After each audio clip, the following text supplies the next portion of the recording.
বনের ধারে ছোট্ট একটি ঘর। সেখানে থাকে 7টি ছাগল ছানা ও তাদের মা। ছাগল ছানারা নিচে গিয়ে ঘুরে বেড়ায়, যা পায় তাই খায়। মায়ের সাথে মাঝে মাঝে দূরের বনে যায়। একদিন মা ছাগল বলল, আমি আজ কাজে বের হচ্ছি, অনেক দূরেই যেতে হবে। ফেরার সময় তোমাদের জন্য নিয়ে আসবো ভালো ভালো খাবার। তাই না শুনে ছাগল ছানারা খুব খুশি। কিন্তু বাচ্চারা, একটা কথা, দিনকাল ভালো নেই। তোমরা কিন্তু ঘর থেকে একদম বের হবে না। কোথায় কোন বিপদ ঘটবে কেউ তা বলতে পারে না। তাহলে আমরা কি করব? দরজা জানালা বন্ধ করে ঘরের মধ্যে খেলাধুলা করবে। আমি ছাড়া অন্য কেউ এলে ভুলেও দরজা খুলবে না। এই বলে মা ছাগল রওনা দিল নিজের কাজে। কিন্তু সেই বনে ছিল দুষ্টপাজি বদমেজাজি এক নেকড়ে। যেমন তার হাঁক ডাক, তেমন তার তেজ। সারাক্ষণ হম হম সবার উপর করে জুলুম। নেকড়ে অনেক দিন ধরেই এই সুযোগের আশায় ছিল, কি করে ছাগলছানাদের সাবার করা যায়।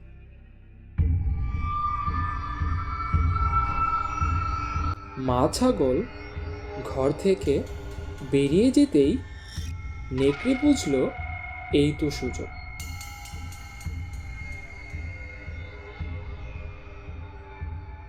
নেকড়ে পা টিপে টিপে এলো ছোট্ট ঘরের সামনে। দরজার পাশে দাঁড়িয়ে নাক উঁচু করে শ্বাস টানল। তখন সে মা ছাগলের মতো গলার স্বর নকল করে ডাক দিতে লাগলো। তবু তা শুনেই ছাগলছানারা বুঝে গেল এটা তাদের মায়ের ডাক নয়। তুমি আমাদের মা নও, আমাদের মায়ের ডাক আরো মিষ্টি, আরো চিকন। নেকড়ে বুঝতে পারল সে ধরা পড়ে গিয়েছে।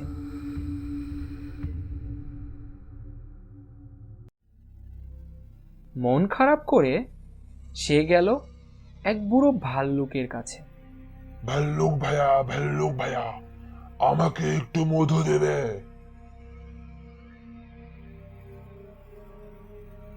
ভাল্লুকের মধু খেয়ে গলাটাকে আরো নরম করে নেকড়ে গেল আবার ছাগলছানাদের কাছে। এবার তার কণ্ঠটা ভারী নরম, ভারী চিকন। বাছারা, দরজা খোলো, আমি তোমাদের মা এসেছি। ছাগলছানারা বুঝল সত্যি বুঝি ওদের মা এসেছে। ছানাটা জানালা খুলে যেই না বাইরে তাকিয়েছে, অমনি দেখে কালো কালো লোমশ দুটি থাবা। জলদি করে বন্ধ করে দিল সে জানালা। তারপর ভয় কাঁপতে কাঁপতে বলল, তুমি আমাদের মা নও, আমাদের মায়ের পায়ে বড় বড় লোম নেই। এই না শুনে নেকড়ে একেবারে চুপ মেরে গেল। তাই বলে নিরাশ হলে চলবে না। আবার সে নতুন ফন্দি আঁটতে লাগলো। ছুটতে ছুটতে গেল সে এক নাপিতের বাড়ি।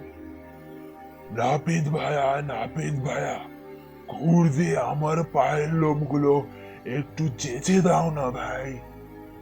নাপিত বেচারা ভয়ে কাঁপতে কাঁপতে খুব তাড়াতাড়ি নেকড়ের লোম সাফ করে দিল। এইবার নেকড়ে খুব মনের আনন্দে হেলে দুলে এলো সেই ছোট্ট ঘরের সামনে। খুব ধীরে ধীরে দরজার সামনে গিয়ে দাঁড়ালো সে।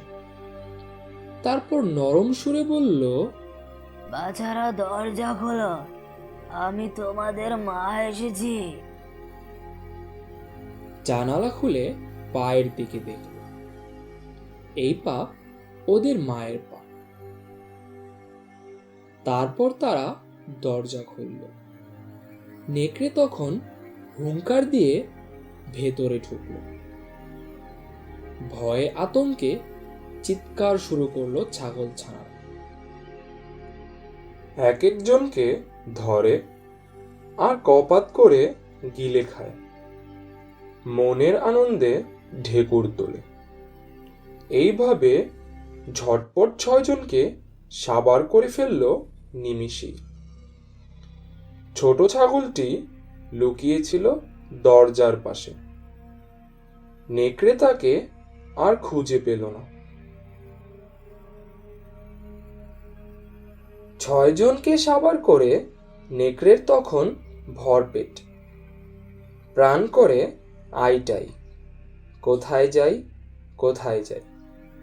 কিছু দূর হাঁটতেই নেকড়ে টের পেল শরীর যেন আর চলে না। নেকড়ে একটা গাছের ছায়ায় চিত হয়ে শুয়ে পড়ল। তারপরই সে তলিয়ে গেল গভীর ঘুমে। ওদিকে বিকেলবেলা ছাগলমা ফিরল কাজ সেরে। দরজা খোলা দেখেই আঁতকে উঠল। সর্বনাশ, বিপদ ঘটে গেছে। ঘরে ঢুকেই ছাগলমা পাগলের মতো এদিক ছোটে ওদিক ছোটে, নেই, কোথাও কেউ নেই। তখন কুই কুই করে বেরিয়ে এলো ছোট্ট ছাগলছানা। মাকে খুলে বলল সব ঘটনা।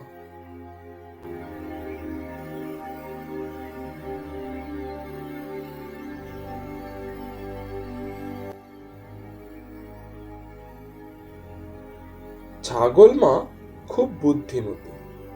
মাথা ঠান্ডা রেখে সে ঘর থেকে বেরিয়ে পড়ল নেকড়ের খোঁজে। কিছু দূর গিয়েই দেখলো চিৎপটাং হয়ে মনের সুখে গাছের তলায় ঘুমাচ্ছে নেকড়ে শয়তানটা।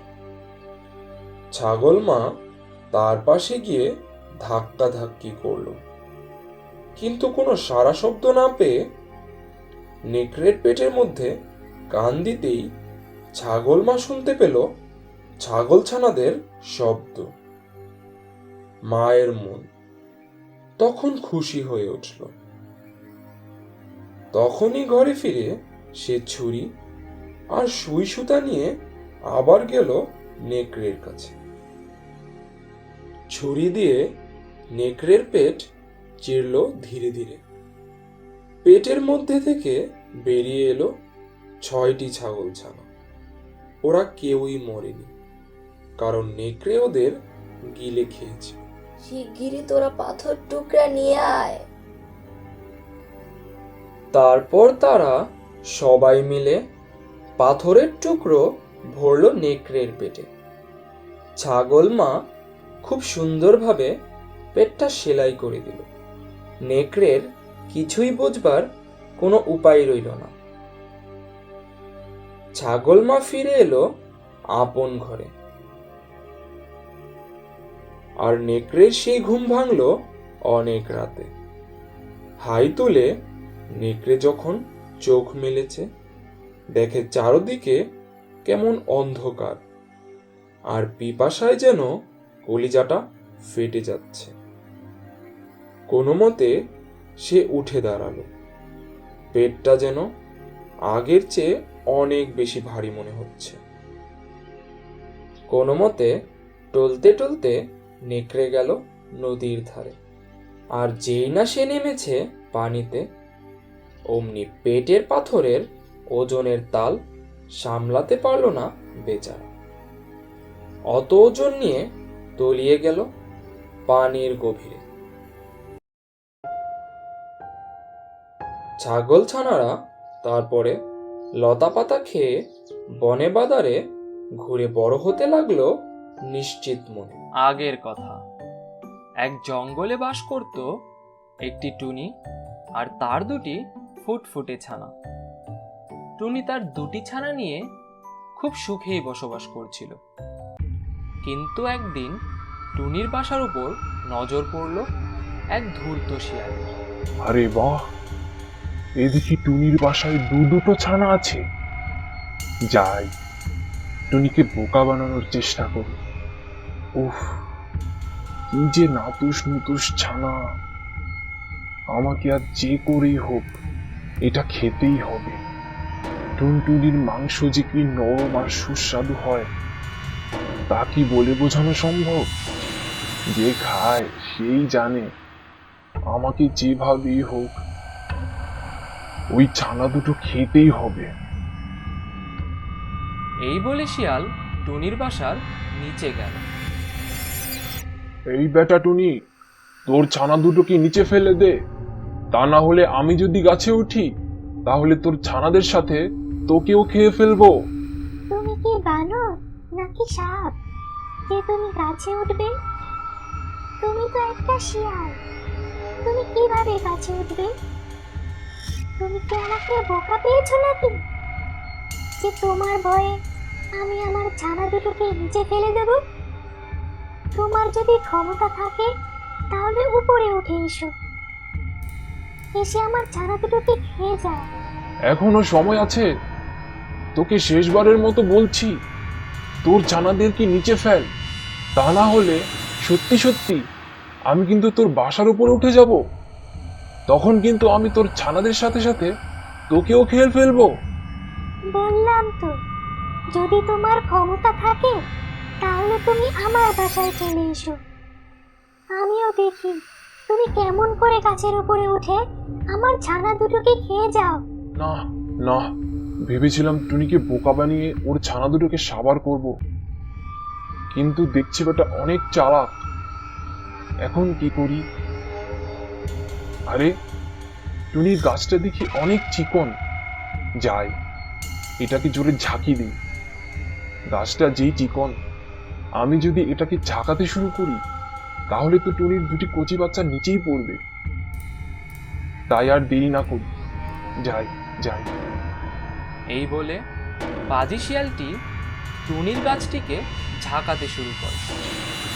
জোরে জোরে ঝাঁকুনির ফলে টুনির বাসা থেকে তার দুটো ফুটফুটে বাচ্চা নিচে পড়ে যায়, আর দ্রুত শিয়াল ছানা দুটোকে খেয়ে ফেলে।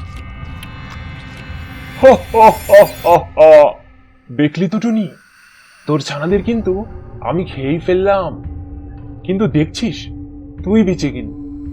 যদি সত্যি সত্যি গাছে উঠতে পারতাম তাহলে কিন্তু আমি তোকেও গিলে খেতাম। এখন যাই, তোকে বাঁচিয়ে রেখে লাভই হয়েছে। তুই আবারও ডিম দিবি আর আমি আবারও তোর বাচ্চা গিলে খাবো। তুমি খুবই বাজে একটা শিয়াল, আমার ছোট্ট ছোট্ট নিষ্পাপী বাচ্চাদেরকে তোমার কি লাভ হলো? তোমার তো পেটও ভরলো না, তাহলে তুমি কেন আমার ছানা দুটোকে খেলে? আরে বলদ, তুই কি বুঝবি? তোর ছানাগুলোকে খেয়ে যে আমি কি মজা পেয়েছি তা তো বলে বোঝানো যাবে না রে। ওরকম মজাদার খাবার আমি আমার জীবনেও খাইনি।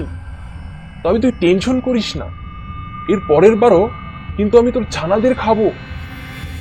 এখন একটা কাজ কর, তুই তাড়াতাড়ি ডিম পার, ডিম থেকে একটু মোটা কাটা বাচ্চা তৈরি কর। এইসব কথা বলেই শিয়াল সেখান থেকে চলে গেল, আর টুনি মন খারাপ করে বাসাতেই বসে থাকলো আর কান্না করতে লাগলো। এই ঘটনা ঘটার বেশ কিছুদিন হয়ে গেছে। একদিন শিয়াল তার বাসায় বসে ঘুমাচ্ছিল। হঠাৎ শিয়ালের টুনির কথা মনে পড়ল। আরে, টুনির ছানাদের খেয়েছি অনেক দিন হলো। এতদিনে মনে হয় ও আরো কয়েকটা ছানা জন্ম দিয়েছে। যাই, একটু গিয়ে দেখে আসি। আরে, ওই তো টুনির দুটো ছানা। না না না, আর দেরি করা যাবে না, গিয়ে ওর ছানা দুটোকে চাই। ভালোই ভালোই যদি দিয়ে দেয় তাহলে ওকে আমি কিছুই বলবো না, আর যদি না দেয় তাহলে সেই আগের মতো গাছ ঝাঁকুনি দিতে শুরু করব। একা একাই ছানাগুলো নিচে পড়ে যাবে। এই বলে শিয়াল আবার টুনির বাসার নিচে গেল এবং টুনিকে বলল, টুনি, আবার দেখি তুই দুটো ছানা ফুটিয়েছিস। বলেছিলাম না আমি আবার আসবো, দেখ আমি ঠিক চলে এসেছি। নে, আর দেরি করিস না, ভালোই ভালোই তোর ছানা দুটোকে মাটিতে ফেল, আমার পেটটা চো চো করছে। আমি তোমার কাছে হাত জোড় করছি, তুমি এইবারের মতো আমার বাচ্চাগুলোকে ছেড়ে দাও। দুটো নিষ্পাপ শিশু, এবার ওদের বাঁচতে দাও। টুনি, এখনো কিন্তু সময় আছে, তোকে ভালোই ভালোই বলছি, তোর ছানা দুটোকে নিচে ফেল। তোর আর কোনো কাকুতি মিনতি করে লাভ নেই, আমি তোর ছানাদের আজ খাবই। আমি তোমার কাছে হাত জোড় করছি, তুমি এইবারের মতো আমার বাচ্চাগুলোকে ছেড়ে দাও। দুটো নিষ্পাপ শিশু, এবার ওদের বাঁচতে দাও। বুঝতে পেরেছি, সোজা কথায় আর কাজ হবে না, আঙ্গুলটা এবার বাঁকাতেই হবে। আবারও তাহলে গাছ ঝাঁকাতে শুরু করি। শিয়াল সাথে সাথে টুনির গাছকে ঝাঁকাতে শুরু করে। ঝাঁকুনির ফলে টুনির বাসা থেকে তার দুটো ফুটফুটে বাচ্চা আবার নিচে পড়ে যায়। শিয়াল তার ছানা দুটোকে সাথে সাথে খেয়ে ফেলে। তারপর শিয়াল তার আস্তানায় ফিরে যায়।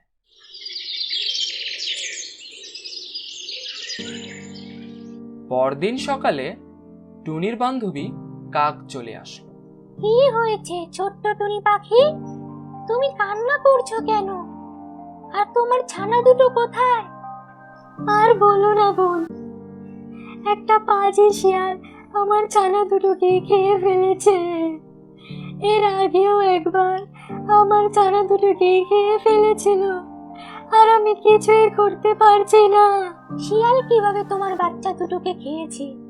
শিয়াল তো গাছে উঠতে পারে না, তাহলে শিয়াল তোমার ছানা দুটোকে কিভাবে খেলো? পাজি শিয়াল এই গাছটি ঝাঁকাতে শুরু করে। গাছ ঝাঁকুনির ফলে আমার ছানা দুটো গাছ থেকে পড়ে যায়, আর শিয়াল ওদেরকে খেয়ে ফেলে। আসলে আমার বাসার গাছটি অনেক চিকন, তাই শিয়াল সহজেই ঝাঁকাতে পারে গাছটি। ও, এবার বুঝতে পেরেছি শিয়াল কিভাবে তোমার ছানাদের খায়। তা তুমি এখন কি করবে, ঠিক করেছো? আমি প্রতিশোধ নেব, আমি সন্তান হারানোর প্রতিশোধ চাই। যেভাবেই হোক আমি শিয়ালের কাছ থেকে বদলা নেব। পাজি শিয়াল দুটোবার করে আমার ছানা দুটোকে খেয়ে ফেলেছে, কিছুতেই আমি ওকে ছাড়বো না। শিয়াল তো অনেক বুদ্ধিমান আর চালাক, তাই তুমি কোনোভাবেই শিয়ালের সাথে পেরে উঠবে না।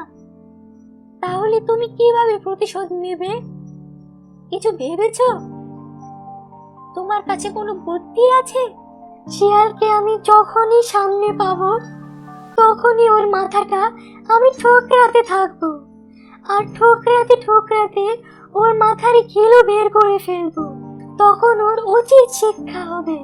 আরে তুমি এত বোকার মতো কথা বলছো কেন ছোট্ট টুনি পাখি?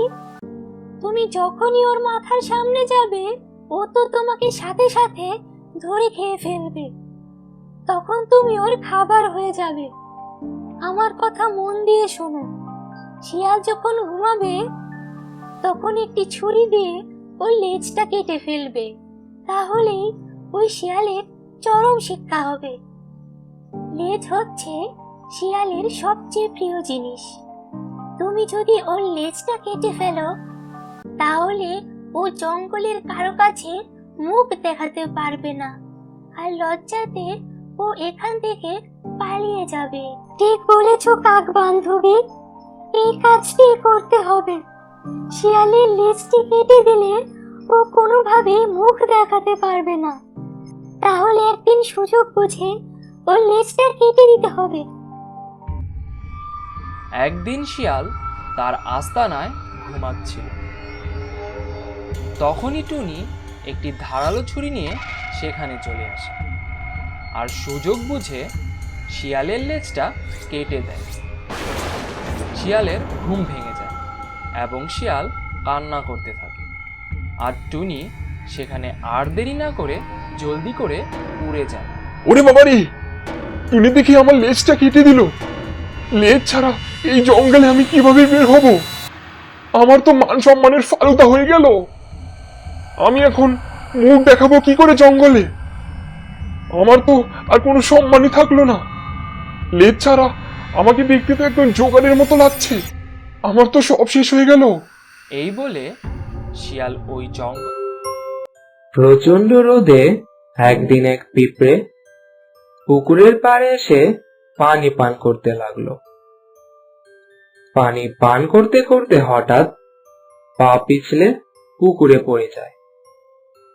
পিঁপড়েটি পানির স্রোতে ভাসতে থাকলো। একটি কবুতর তা দেখতে পেল। তারপর সে পিঁপড়ের সামনে একটি গাছের পাতা ফেলে দিল। পিঁপড়ে সেই পাতায় চড়ে বসে প্রাণে বাঁচল। পিঁপড়েটি পাড়ে এসে কবুতরটিকে ধন্যবাদ জানালো।